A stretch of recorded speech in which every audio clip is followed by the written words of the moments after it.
Оваа година ние славиме 15 годишен јубилеј, 15 годишна посветена работа за обезбедување на топол дом и грижа на нашите деца, на децата во социјален ризик, децата без родителска грижа, младите кои што се на чекор да оформат својата иднина и да дадеме поддршка на целокупната заедница. Оваа работа не би можеле да ја направиме сами, ја правиме со поддршка на нашите пријатели. Согласно стратегијата за општествена одговорност, Шпарка се банка Македонија редовно во својата стратегија ги вклучува проектите за поддршка на социјално ранливи групи на луѓе, посебно за децата без родители и родителска грижа.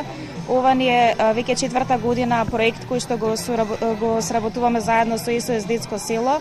Наменет е пред се да им помогнеме преку наша финансиска донација и нашата физичка присутност тука и на нашите вработени кои што дојдоа во голем број, да им го разубавиме нивниот простор. Сакам да порачам да сите оние што прават акции за општествена одговорност што почесто да ги вклучуваат вработените во тие акции. Значи да не биде општествената одговорност цел сама за себе, туку да ги вклучат малку луѓето повеќе, да го почувствуваат тоа на лице место. На тој начин ќе добијат и оние за кои што се донира, меѓутоа ќе добие самата компанија која што донира, бидејќи тимскиот дух многу ќе се подигне на повисоко ниво и од акциите кои што ние сме ги преземале во минатото, тоа е некаква топла препорака за сите оние што се вклучени во општествена одговорност да ги следат тие нас.